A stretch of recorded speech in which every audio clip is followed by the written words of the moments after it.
All right, what's up, gangy?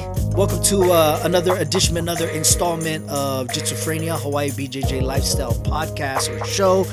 Here with my special guest today, two uncles. We're gonna pay homage to older guys training jiu-jitsu this episode.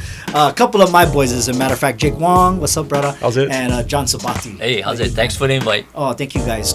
They actually have to be here to train tonight anyway. So, speaking of my other two hosts, Moku Kahawai, who of course our resident black belt and world champion professor, is going to be going into training mode full on for Nogi World. So he's going to be taking a little bit break, but we're going to be stopping by his gym and other places that he'll be training at to check in with him from time to time. And Jonny Varron has the night off, so that's why I brought you guys in, so that I can get some one-on-two time with some of the uncles. You guys have heard there's a new patch. I want to send a big shout out to Old Man Jiu Jitsu. You guys on that Facebook page. Right. You saw that patch that says always injured, no cardio. Right? Perfect. Yeah. Sounds about right. Now, I wanted to bring this up because every time I run into people that inquire about jiu-jitsu, and I start talking about it, and I invite them to come on down, to the gym and whatnot, the first excuse I get is, number one, too old. Second one I get is, I'm too bust up. Something's wrong. And then when I hear their injury, I'm like, it's nothing. Or get guys in their 60s more bust than you. You know what I mean? John, you 64? Yeah, you're 64. Mm-hmm. Brah. That's so. You come from a karate, Kaiju Kenpo style background, yeah. Yes. When did martial arts kind of enter your life? Actually, when I was about 20, because I lived in Waianae, and of course, was tough Action. place, right? Action. And I went for self-defense, so I went train with under brother Abe. Wow, bro, And old then, school. Yeah, and then he moved me out to Makaha, Waianae. Was Keao Alapai started a class, and of course Joe Kutsin. Yeah. So I trained with them, and Joe Kutsu was my teacher, as a matter of fact. yeah. So see how old I am. yeah. And then when I moved to Kona in '85, I met Shigun Kadang, and he invited me to train with them. So I trained with him and Alika for a little while, but my job, I just couldn't make the classes. And then when my position shift, I went back, and then I trained under Sensei David Kidder. So that was pretty good. Now, Sensei David Kidder, one of my students in both Kenpo and as well as Jiu-Jitsu. When did you decide that you were going to join him to come join me? Oh, actually, and did you like wonder if it was going to be less painful or more painful than what you were currently doing? That thought crossed my mind when Shigun Kadang retired, and then we lost the classroom. Sensei David approached me and says, "Hey, I'm going to train jiu-jitsu with Jaz, and I'm not sure if you would be interested, but I thought I'd run it by you." And I says, "Oh, okay." So I gave it some thought, and I was kind of worried. The only jiu-jitsu I know of is what I've seen on UFC. Yeah. And then a thought crossed my mind, man, I'm too old for this. I don't think I can handle this. But I decided, well, I'll just come check it out, and I came visit your dojo. And then the way you teach, I was like, hey, man, I want to try this because you adjust it for each individual. You're not teaching the mass. That's what I love about your class. You look at each student, and you look at their weaknesses and their strengths, and you adjust your lessons accordingly. So I benefit from that, and that's why I like it. But yeah, it is painful. But do you, now, in knowing you and teaching you for the past couple of years or so, now I know that some of your injuries that you've had are everything from frozen shoulder to torn meniscus, did you think that, or have you noticed if those things are hindering you in any way, shape, or form from training in any way? No, actually, in my mind, I come to training and I want to just like do better each time. If I can walk away with learning one new thing, I'm satisfied. And even though I have injuries, like you said, you got to work through it. The words of encouragement that you gave me really struck home when you say, "Brah, you can't give up. You just got to work through it." And then you said you He's cannot being friendly. I think I said, "Suck it up, old man." well, something like that. Well, it was more like hey, don't be a wimp. You know? But but it hits home because in life we're gonna get all kind of bumps and bruises, ups and downs, and if you lay down, you're out. So I just adjusted, my training coming in here, and what's really nice, what I really like about the rest of the guys and girls that we train with, they look at each other and they know what injury you got, and then when we roll, when we train, we take care of each other. So there's no fear of it's going to get worse. I don't have that fear, and it's just like, man, I got to work through this. I cannot stop. I got to work through this, and it actually helped me build self-discipline. And I become an ice and Advil addict, but but it's pretty cool. And I gotta face it, I'm the oldest guy. I'm probably the smallest, weakest, the slowest, but I enjoy it. I find myself, it benefits me health-wise. I lost some weight. My cardio is good, but at a kupuna age, we face all kind of health issues. Whether it's your heart, your blood pressure, arthritis. I got all of that stuff, but it's actually getting better.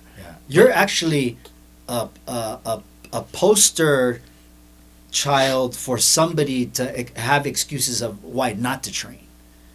Like somebody with your list has every reason to go, man, I don't need to be stepping in a dojo right now. But you've proven that only half of it is hindering you. And with the injuries, then maybe I cannot, like, I tore my meniscus, so maybe I cannot do the triangle drills, but I'm there watching and observing so I can get it in my mind, and then later on work on it. I mean, if you don't show, you're not going to learn. Jake, you're how old are you doing, bro? I just turned 47 this past June. Now, Jake and I, our history together is that Jake and I were judo dads. So our kids both are on the Konawaina High School judo team, and so me and Jake would run the kitchen, and then so I think you were asking me, hey, I'd like for my son to come train with you on the off season, right? And then so he started, and then after like a couple of classes, I'm like, hey, bro, like you look like you could do a little something. Maybe you should get on a pin here, and took you a while. You weren't really into it at first, yeah? No, I was. In fact, when I first brought Ethan, and I think it was just the second class I brought him, I was watching you guys. Oh, you immediately caught you? Yeah, I was watching you guys practice, and I was like, shucks, I bring in my son here anyway, waiting for him. I might as well take it at the same time, too. And that first class that I took was a no-gi class with you, and I was hooked. What at 47, it's not too old. At 47, you came in with having no martial arts experience whatsoever. Zero background martial arts. Never donned a gi before. Never wrestled. So fresh. Yeah, and so results-wise, just because I know you've lost a bunch of weight. Yeah. And it's kind of funny, your story, because I remember I always tell people that Jake came just dropping his kid off to train on the off season, and now Jake is the one that I gotta like close the lights and say, Jake, you gotta go home. Training's done. What have you benefited off of it so far, man, in the little over a year that you've been training? Oh man, like you said, I came in with zero experience. I enjoyed lifting weights, so I was lifting to just get big and bulky, like most of the guys do, but that didn't translate well, when I started rolling, and my cardio was just non-existent. I could barely get through the warm-ups without breathing hard. Yeah, a lot of people barely survive the warm-ups on the first day of jiu-jitsu. I weighed 237 pounds, last year, and currently I weigh 195. Wow, you actually broke 2. Yeah. Yeah, I remember we were talking like, 205, Wow. So for me, I love the part where it challenged my body. I Do you feel 47? No. Yeah, exactly. No. Yeah. So, that's the good part about working out and getting on the mats now is I'm a lot more flexible. Of course, I have to do my part at home. I stretch out a lot. I watch what I eat. I still have my sore muscles here and there, or every morning when I wake up. Now, what about like, because I know you, especially you have caught the jiu-jitsu lifestyle bug. Yeah. Like from the gi purchases to the YouTube videos to the Texas. To me, like my wife will go, "Who you chatting with?" I go, "Oh, just Jake. We're breaking down a video." You know what I mean? Like I think at our age, I'm just now turning 50. I think at our age, why not have a hobby or a habit of some sort that keeps you in shape, right? Right. Keeps you on top of things, keeps you sharp, as opposed to doing something where, yeah, you're older and, like golf. Not putting down golf, but you ain't going to be in shape doing golf. I think for me, it's, I wanted to try jiu-jitsu like 20 years ago, but the timing just didn't work out, And for me, it's that one-on-one challenge, it's that gladiator spirit, competing against another human being, and I like that. I enjoy that. With everything else that jiu-jitsu brings, you have to really control your emotions on the mat. I had to learn how to control my aggressiveness. When I first started. We call Jake the mad koala bear because he's so kind of like a koala bear, but he's like a rabid one. Now, John, you know what? We were just talking about the lifestyle, right?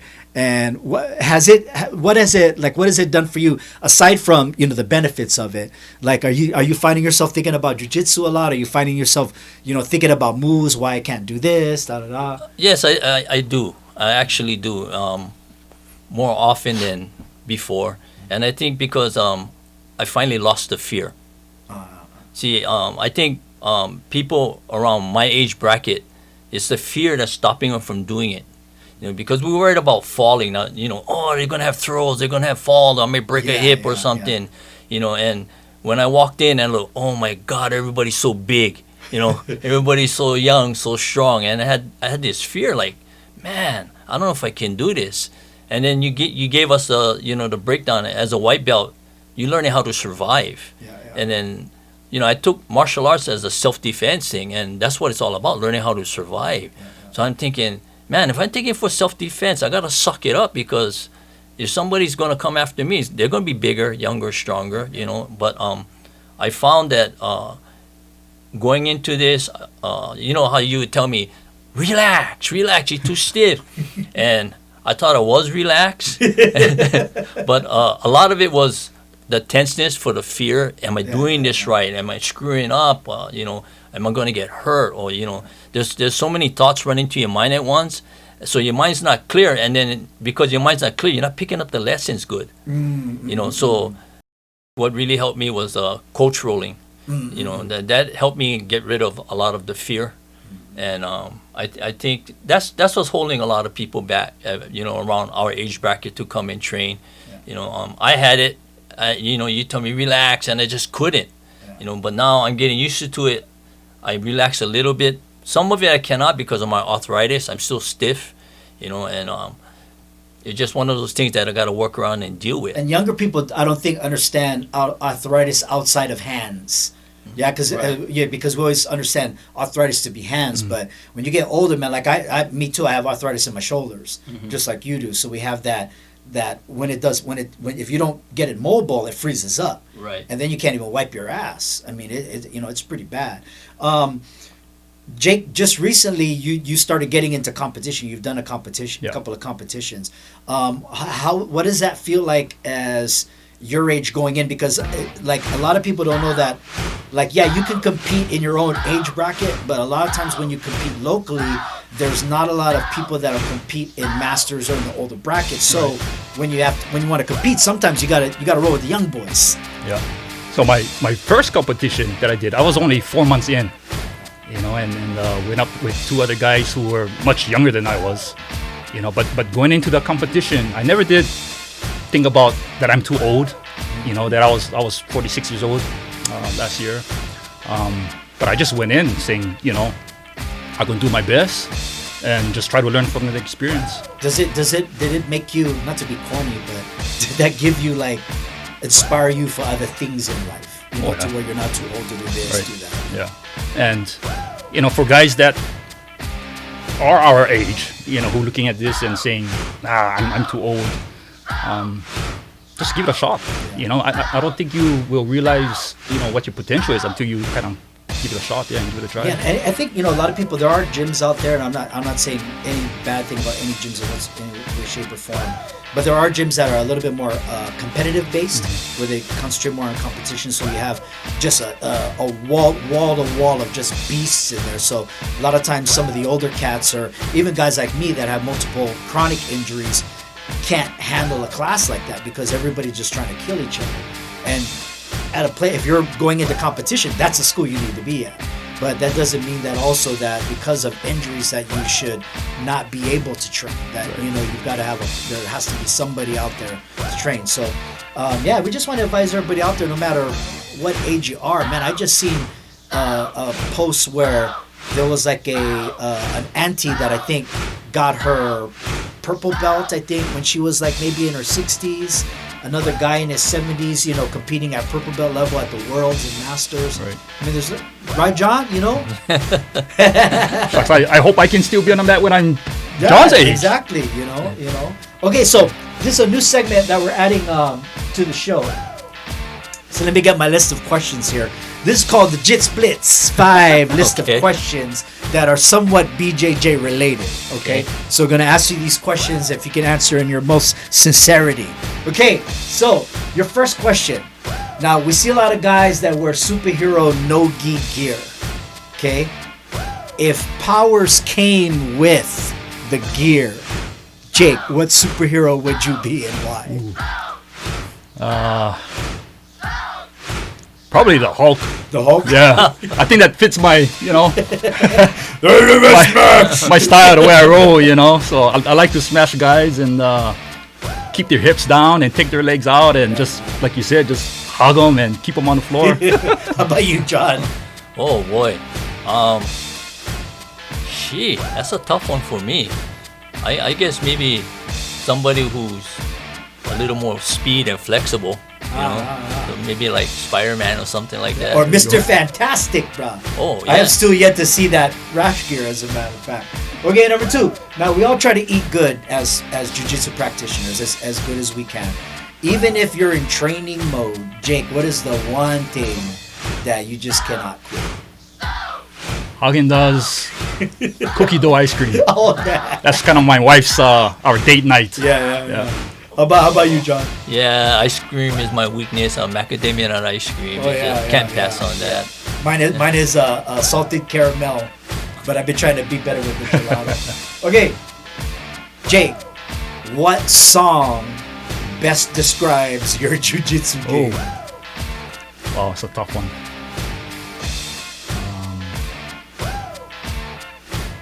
I don't know. The first one that comes to mind is that country song, Achy Breaky Heart. How about you, John? Oh, I have no idea. I really don't. I gotta think about that one. All right. Okay, if God granted you one wish in jiu-jitsu, what would that be? Probably for me that I can keep rolling till the day I die and just stay healthy. How about you, John? Yeah, it's the same for me. That's one of the things that I always hope for. When I go doctors for my checkup, my biggest fear is the doctor tell me you can't do this no more. So as long as I can, keep coming, it's great exercise. It's good cardio. My last checkup, for my cardio, my cardiologist says, okay, you're gonna have to do a stress test. And she looks at my chart. She goes, wait, you train jiu-jitsu twice a week? Yeah. Okay, you don't need a stress test. But it's I do it, and I find in the morning I wake up after practice, I'm stiff, I'm sore, but as the day go on, I loosen up. But at the end of every practice, I feel good physically and mentally. I feel good, and that's one of the greatest benefits of all. I think jiu-jitsu, your brain is fed too. Yeah. Spiritually, I don't think there's anything else that does that other than Well, sex, I got a interesting point because, I'm still doing my cardiac checkups and I have to monitor my blood pressure. So Are you on a pacemaker? You're on something, right? No. I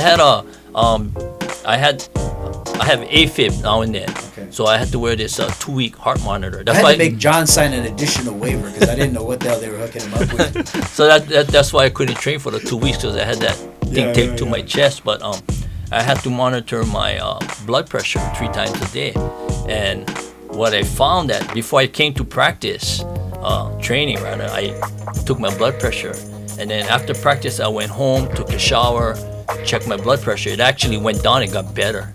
Wow. Yeah. So I spoke with my cardiologist, and she says, yeah, it's great. Keep doing it. So there's all kind of hidden health benefits. Not only physically but mentally, and I highly recommend that people our age at least try it. I mean, the first couple times it doesn't got to be our school. Yeah. It could be anywhere. Just try it. Just try it for a couple times. All right, last question. Okay, you guys are both married, but let's imagine you're not.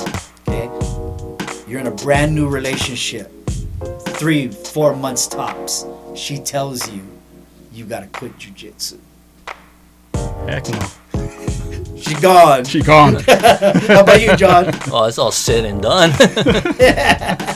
There you go. Thank you, guys. Mahalo. Now, check this out. For those of you out there who wonder how us old guys get through it, I'm just about to hit 50, and I've been rolling since the 80s, and I've got bust up. So, first of all, let me send a shout out to one of my sponsors, Bio Aston, Spirulina. I start off the day and end the day with this. And alkaline water has been, I bought the alkaline water machines, kind of expensive, but oh my God, bro, I tell you, just for, at our age, you can't get back. You get injured, what might take a 20-year-old 2 weeks will take us months, yeah? The other thing is one of the things as we get older, what I've noticed is that when our diet is not straight, things affect our body even worse as we're older. So one of the things that I used to be addicted to was coffee creamer. So I have since replaced my coffee creamer. I am not endorsed or anything by this company, Laird Hamilton, but man, if I could get some, this is what I replaced my coffee creamer with. Wow. So it's a superfood creamer with cacao. So it's got coconut, every bit of superfood you can think of is in here. So that's a powder that you So it's a powder, you just add it to your coffee and it makes your coffee taste like a mocha latte or something, and it gives you an extra kick. And the other thing, John, I know you could attest to this. Deep blue. If you don't know, yes, this is what keeps people going right here. Deep blue. Ice on, 15 on, 15 off, and then after that, relax with a little bit of this. All right, thank you guys for joining me, man. Right, thank you. We gotta get to class. We have no gi tonight, as a matter of fact. We're gonna have another episode coming up this week. We usually bring the new episodes on Sundays, but so this one we'll have a part 2 to this kind of, and Johnny will be joining us for that. Johnny, and we'll hopefully be maybe talking to Moku before he goes into full-on training mode. And what we're gonna be talking about is we're just coming off of ADCC and seeing Nick Rodriguez, a wrestler with only about 6 to 7 months of jiu-jitsu, just dominate some legends. So we're going to talk story about wrestling in the jiu-jitsu world. All right, peace out. All right.